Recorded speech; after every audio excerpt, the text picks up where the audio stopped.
Mulai meredahnya COVID-19 membuat jumlah pasien yang berobat di Rumah Sakit Muhammad Hussein alami peningkatan.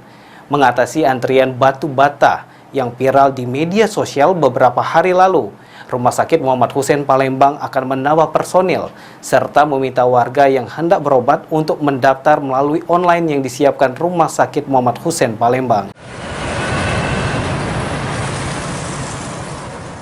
Adanya sebuah foto viral antrian batu bata pasien yang hendak berobat di Rumah Sakit Muhammad Hussein yang beredar luas di media sosial langsung direspon oleh pihak Rumah Sakit Muhammad Hussein Palembang.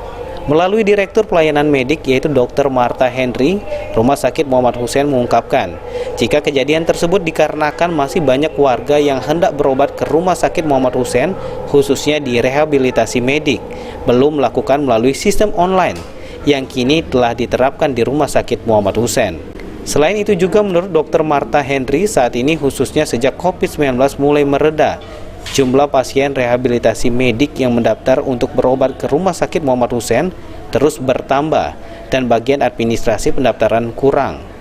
Oleh karenanya untuk mengatasi kejadian serupa supaya tidak terulang, Rumah Sakit Muhammad Hussein akan mendaftar personel serta meminta warga yang hendak berobat untuk mendaftarkan diri melalui online.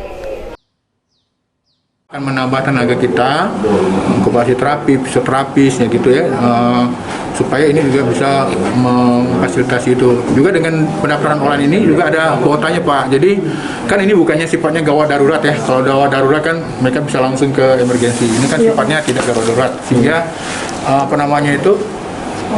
mereka itu bisa kayak kita beli tiket di Traveloka, kalau udah penuh maka balik ke besoknya kan gitu. Jadi dengan kuota ini supaya mereka juga nggak bertumpuk gitu. Kayak tadi ya kita jelaskan tentang okupasi terapi itu 1 jam itu di 3 orang. Dengan pendaftaran online ini sendiri diharapkan tidak terjadi penumpukan pendaftaran manual, serta warga yang hendak berobat pun tidak susah mendaftar secara manual. Firman Hidayat, PAL TV.